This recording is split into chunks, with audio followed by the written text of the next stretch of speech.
بلکہ گرجا گھر بنا دیں گے۔ اب مسلمانوں نے سوچا، ہندوؤں نے سوچا کہ ہم دو بھائی ہیں، گھر کی لڑائی ہے، اگر گھر میں حل نہیں کریں گے تو زمین ہمارے ہاتھ سے بھی جائے گی، تمہارے ہاتھ سے بھی جائے گی۔ تو دونوں نے مل کر کے ایک آدمی کو گواہ بنایا۔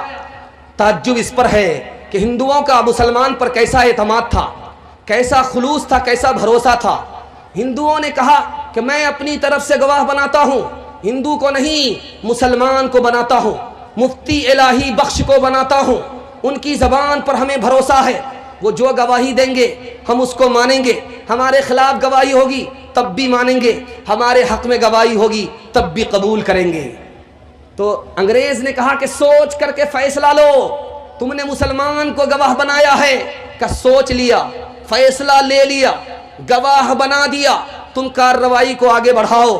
مفتی الہی بخش رحمت اللہ علیہ کاندھلا کے شیر سامنے آئے اور گواہی دیا، میں اللہ کے قرآن پر ہاتھ رکھ کر کے کہتا ہوں کہ سچ بولنے والا نجات پاتا ہے، اس کی قوم نجات پاتی ہے، جھوٹ بولنے والا ہلاک ہوتا ہے، اس کی قوم ہلاک ہوتی ہے۔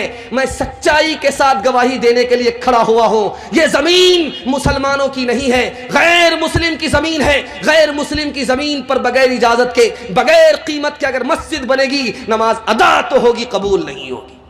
تو انگریز نے کیا ججمنٹ لکھا، آپ کو سن کر کے حیرت ہوگی۔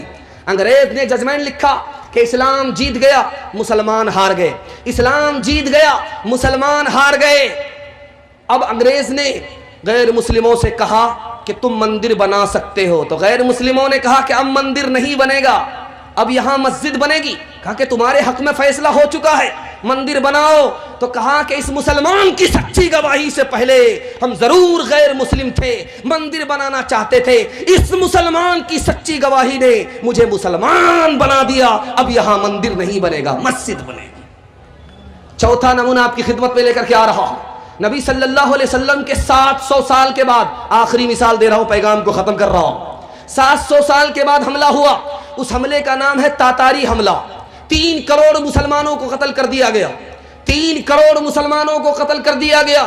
مسلمانوں نے تلوار اٹھائی لیکن تلوار نے کوئی کام نہیں کیا، مسلمان قتل ہو گئے، لیکن 30 سال کے بعد وہی قتل کرنے والے کلمہ پڑھ کر مسلمان ہو گئے۔ یہ کیسے ہوا؟